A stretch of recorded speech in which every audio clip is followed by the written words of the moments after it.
Bueno, vamos entonces con el concepto de sociedad. Después de haber visto entonces el concepto de grupo humano y cómo se fueron conformando las sociedades después de ser solamente grupos humanos, ya saben, empezando primero por las sociedades recolectoras, después las agrícolas y después las industriales, bueno, entonces veremos el concepto de sociedad, que es un poco más complicado. En este video entonces analizaremos lo que es el concepto de sociedad, las sociedades de primer mundo, las sociedades en vías de desarrollo y finalmente las sociedades subdesarrolladas. Asimismo, cada uno de los tipos de sociedad que acabo de mencionar tienen siempre clases sociales. Entonces, uno es el concepto de sociedad con los 3 niveles y otra cosa son las clases sociales que se insertan en esa sociedad. Entonces, en el país que ustedes me digan, desde el más rico hasta el más pobre, siempre va a haber una clase alta, una clase media y una clase con menores recursos. Hay quien lo llama clase baja, hay quien lo llama clase pobre, pero es justamente lo que vamos a ver en este video y es lo que vamos a explicar. 3 conceptos claves aparecen entonces en el concepto de sociedad. Primero es el concepto de interacción. Resulta que los seres humanos somos seres sociales por naturaleza.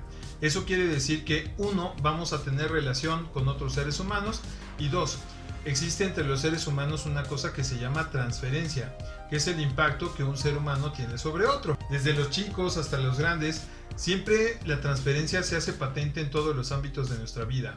Tanto para estudiar, aprender, tanto cosas buenas como malas, es justamente la transferencia lo que nos hace ser seres sociales y que se impactan de unas personas a otras. Así pues, también tenemos que mencionar que la sociedad nos permite ahorrar tiempo y recursos en la hechura de tareas. Hay muchísimas cosas que nos ponen obstáculos durante la vida, ya sea el conseguir alimento, conseguir agua, sobrevivir, tener un techo. Son cosas que en sociedad es mucho más fácil tener que si estuviéramos solos o solas y bueno, interactuando en un panorama en el cual no estuviéramos rodeados por otros seres humanos. Por último, vivir en sociedad nos garantiza la supervivencia. Si bien somos los seres con el desarrollo cognitivo, es decir, cerebral más grande de todo el reino animal, eso no quiere decir que no tengamos muchas acechanzas que nos podrían matar. En este caso, los seres humanos como agrupación desarrollaron métodos muy eficaces para poder sobrevivir, tanto así de que después de 200.000 años de la existencia de nosotros, bueno, seguimos aquí en la Tierra. Hablemos entonces de los países de primer mundo o también llamados sociedades de primer mundo. Bueno, las sociedades de primer mundo o los países desarrollados, como ustedes les quieran llamar, son sociedades que han logrado un muy alto grado de desarrollo humano. ¿Eso qué quiere decir? Que lograron equilibrar más o menos con bienes y servicios, con cosas verdaderamente increíbles, las partes que deben de recibir de la riqueza que produce su país y distribuirla a su vez entre la clase alta, la clase media y la clase pobre. Es muy difícil que en un país no haya ricos y pobres, no estoy diciendo que no, pero esos países se distinguen por ello. Países como Alemania, Francia, Inglaterra han tenido muchísimos problemas ahora con la pandemia porque es donde ha pegado fuertísimo, pero eso no quiere decir que dejen de ser países desarrollados. Entonces, para antes de la pandemia, les tengo la muestra entonces con un comedor de la primaria más pobre de Francia. Sí, ya estaba todo eso, pero había algo más que podíamos robarle a Francia. Como siempre, los franceses opusieron poca resistencia. Me adentré en un pueblecito en la campiña normanda y fui a una de las cocinas más sofisticadas del país para ver cómo preparaban una comida gourmet. Para mis estándares, era una cocina de 3 o quizá 4 estrellas. Sin duda, era el mejor sitio donde comer en el pueblo. Era el comedor del colegio. Id pasando al comedor. Id pasando al comedor.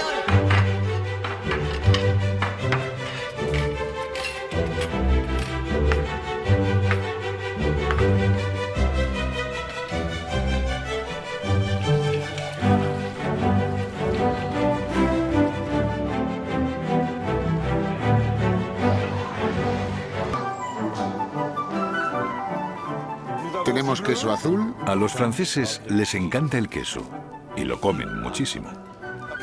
El chef Moniac tiene decenas de tipos de queso aquí en el frigorífico del colegio. ¿Cuál es el queso preferido de los niños? Bueno, yo diría que el camembert. Les enseñé a los niños lo que yo solía hacer a su edad, cuando la señora del comedor nos servía lo que ella llamaba sorpresa del jueves. Al estilo americano. No os ha costado nada pillar el tranquillo. Y luego el martes, ensalada de tomate y mozzarella, jamón a la mostaza, pasta y de postre natillas. Una vez al mes, el cocinero del colegio se reúne con funcionarios del ayuntamiento, profesores y un nutricionista para confeccionar el menú diario. Podemos eliminar el postre y añadir queso y fruta. Sí. ¿Por qué se mete la alcaldía en la comida que se sirve en el comedor del colegio? Porque así los niños aprenderán con el tiempo lo que es una dieta equilibrada y a fijarse en lo que comen. Aquí en Francia, el descanso para comer no solo son 20 minutos en los que tienes que llenarte el buche a toda prisa. Ellos consideran la comida como una clase más, una hora entera en la que se aprende a comer de un modo civilizado, a disfrutar comida sana y a servir a los demás. Y sí, a beber agua. Mucha agua. Agua. No hacen largas colas esperando a que les pongan un montón de bazofia en sus bandejas de plástico o poliestireno. ¿Estáis todos listos para comer? Vaya, porcelana de verdad, de la buena. No la rompas, ¿eh? Eso se rompe, ¿sabes? Eso se rompe. Eso se rompe. Ah, sí, se rompe. Las cocineras les llevan la comida. Vieiras con salsa de curry. Salsa de curry, hecha con nata fresca. ¿Y qué más? ¿Zanahorias? Son vieiras con salsa. Ah, vale. Y esto era solo el aperitivo. ¡Qué bueno! ¿Patatas fritas? Sí, bueno, 2 o 3 veces al año. ¿Comen patatas fritas 2 veces al año? Pero si las inventasteis vosotros. No encontré ni una máquina expendedora en todo el colegio, así que introduje algo de contrabando. ¿Bebes Coca-Cola? No. ¿Que no? ¿Nada de Coca-Cola? ¿No? ¿Coca-Cola? No. ¿Que no bebes? ¿No bebes Coca-Cola? ¿No? ¿Nadie bebe Coca-Cola? Toma, pruébala, prueba. No. No. ¿Quieres probar la Coca-Cola?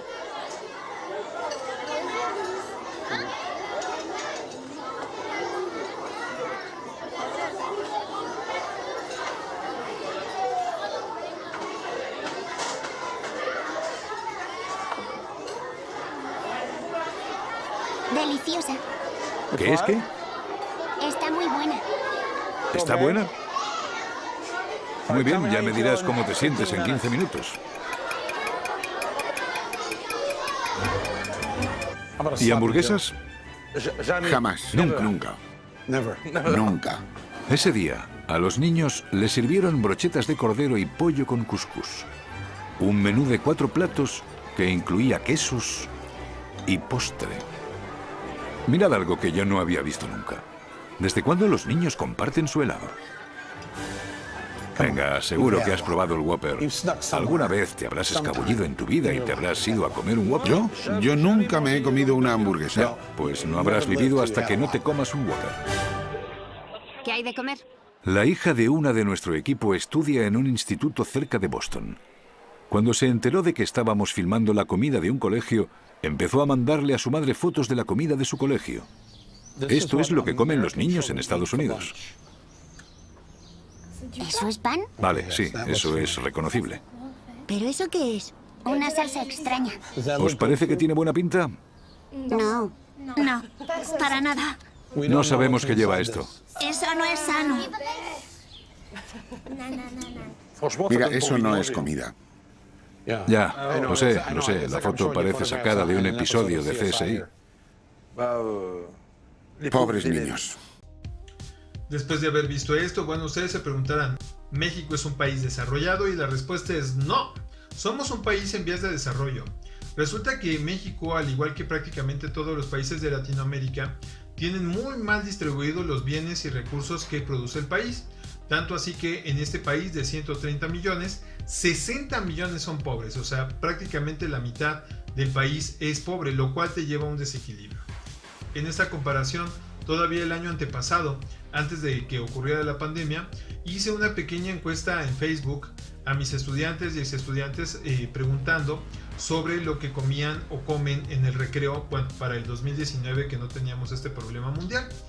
Bueno, las respuestas no fueron muy alentadoras. Desde taquis fuego, coca, rufles, una que otra torta y quizás una gordita, nuestra juventud estaba consumiendo no solamente cosas muy perjudiciales, sino también muy poco nutritivas, lo cual obviamente tiene como consecuencia un poco de desarrollo cognitivo. Esto quiere decir que las personas, al no comer bien, no le están echando muchas ganitas con su cerebro. Si tuviéramos que definir entonces a los países en vías de desarrollo como México, Argentina, Colombia, Venezuela, Brasil, Chile, Uruguay, etcétera, etcétera, etcétera, bueno, la definición sería la siguiente. Son países donde hay muy pocos ricos, hay muchos pobres y la clase media como nosotros, bueno, es difícil que prospere precisamente porque ese estatus donde los ricos tienen la mayoría de la riqueza pero son muy poquitos, obviamente no dejan acceder a los demás. Y aquí ustedes me dirán, profe, pero bueno, México es un país pobre porque siempre ha estado empobrecido y esa es justamente la cuestión. Como país siempre hemos dejado que otras personas vengan y exploten nuestros recursos porque somos uno de los países con más recursos del planeta. Tanto así que más o menos vendríamos siendo la economía número 13 dentro del ranking mundial, pero eso no quiere decir que como sociedad nos estemos desarrollando. Para muestra basta un botón. Les voy a poner entonces la capital de Finlandia para que vean la diferencia entre el clima y los recursos que nosotros tenemos y cómo ellos sí lo aprovechan y por lo tanto son un país desarrollado. Uno de los casos más importantes entonces lo tenemos con Finlandia. Este es Helsinki, la capital de Finlandia. Como podrán notar, entonces hubo una tormenta de hielo por acá. Esa tormenta de hielo típica del clima finlandés llegó a 25 bajo cero. Mientras, bueno, que nuestra disque nevada que tuvimos aproximadamente hace 5 años y que solamente duró un ratito, bueno, no se compara en nada con lo que viene pasando en ese país. Los inviernos en Finlandia llegan a durar hasta 8 meses. Y bueno, en Aguascalientes a veces tenemos frío. Con todo y eso, la sociedad finlandesa nos gana tremendamente porque aun y cuando tienen un clima terrible que se supone debería de llevarlos a la muerte más rápido, pues resulta que en promedio viven 4 años más que nosotros. Además de que México es el lugar 102 en educación a nivel mundial y Finlandia ha llegado a ser varias veces el primero. Vamos a ver entonces cómo es la educación en Finlandia para que me entiendan. Finlandia figura casi en lo más alto por tener a los estudiantes mejor formados del mundo. Cosa que dejó a todos en plan, ¿en serio? ¿Finlandia? Estas son las personas que inventaron el campeonato de air guitar. Y los deportes de lanzamiento de móvil y carga de esposas. ¿Estos son los genios que descifraron el código de la buena educación? Es decir, ¿cómo es que los niños de Finlandia les sacan ventaja a los del resto del mundo? Pues esto es lo que sucedió.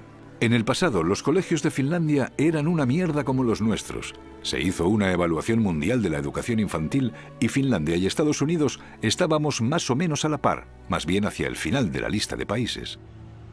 Pero a Finlandia esto no le gustó, así que probaron nuevas ideas y en poco tiempo Finlandia ascendió hasta los primeros puestos mundiales. Sus estudiantes son números 1. ¿Cómo lo hicieron? Esa era la única pregunta que quería que me contestaran. Y me fui directo a ver a la ministra de Educación del enemigo. Antes de abrir la boca, me soltó su súper secreto. No tienen deberes. Espera, o sea que redujisteis los deberes que se les mandaban en el colegio. Deberían tener más tiempo para ser niños, para ser adolescentes, para disfrutar de la vida. ¿Cuántas horas estuviste haciendo deberes anoche? Unos 10 minutos o algo 10 así. minutos de deberes, ya. Sí. Igual 15 minutos o 20. Unos 20 minutos. No más. Sí. Sí, si hubiera hecho los deberes, yo creo que me habría llevado 10 minutos no más. Yo no suelo hacer los deberes mucho. El término deberes en sí está como obsoleto, creo. Así que... Los deberes están obsoletos. Así es. De esta forma, los niños tienen muchas cosas que hacer después del colegio. ¿Cómo qué? Como estar juntos, como estar con la familia, como hacer deporte, como tocar algún instrumento, como leer. Vale, no tienen deberes. ¿Y si lo único que quieren hacer es subirse a un árbol? Pues que se suban a un árbol, ¿sí? Pueden subirse a un árbol y así aprender cómo subirse a un árbol. Y así, mientras suben al árbol, probablemente acaben descubriendo diferentes insectos y vendrán al colegio al día siguiente contándome lo que han encontrado. Comparado con los mayores, ¿cuántas horas al día van los más pequeños al colegio? Los lunes 3 horas. Martes 4 horas. Varía, son 20 horas a la semana. Entonces, vaya tela. ¿Esas 3 o 4 horas de colegio incluyen descanso para comer? ¿Cómo aprenden algo? ¿Cómo hacen cosas? El cerebro se tiene que relajar de vez en cuando. Si lo único que haces es trabajar, trabajar y trabajar, dejas de aprender. Y no tiene sentido hacer eso durante un largo periodo de tiempo. Los estudiantes de Finlandia tienen las jornadas escolares más cortas y los cursos escolares más cortos de todo el mundo occidental. Obtienen mejores resultados yendo menos al colegio. ¿Cuántos idiomas habláis? Inglés, sueco, español. Finés y sueco. Finés, inglés y alemán. Francés, alemán, Finés e inglés. Inglés. Sueco y francés y español. Tenemos entonces el concepto de clase social. Una clase social es una categoría que el ser humano le da a un grupo de personas a su vez por una característica que los distingue. Es decir, cuando decimos personas ricas, lo que los distingue es el dinero o lo que las distingue es el dinero. Cuando decimos clase media, es que su riqueza no precisamente dura y tienen que estarla distribuyendo en diferentes necesidades y por lo tanto, como no sobra el dinero, bueno, no son ricos. Y finalmente, bueno, la clase pobre es aquella clase que se tiene que esforzar tremendamente porque sus recursos son muy limitados. Para ello entonces voy a comparar una cosa que probablemente tanto la clase alta como la clase media y como la clase baja llegan a tener, que se llaman vacaciones. Obviamente en mayor o en menor medida, con mayor o menor tiempo, con más o menos recursos, pero esta comparación precisamente nos hace ver cómo es la diferencia entre la clase alta, la clase media y la clase pobre, precisamente para tener un ejemplo. Del canal de Alan por el Mundo encontré entonces este video donde Alan se va a viajar en un crucero. Si bien él no es fan de los cruceros, bueno, se puede ver que el gasto de estar en un barco por determinado tiempo, con un absoluto lujo, bueno, es una cosa que muy pocas personas en México se pueden dar, más o menos para ser exacto el 4%. Es evidente entonces la diferencia de la clase alta con respecto a la clase media y a la clase baja. En cambio, del canal de Cevita Strip, todavía obviamente antes de la pandemia, bueno, resulta que tiene este video donde va al cenote azul en Playa del Carmen. Él más o menos hizo un presupuesto de unos 500 pesos solamente para lo que era el transporte y la entrada al cenote azul, que es un área natural que se da por la acumulación de agua entre pequeñas grutas.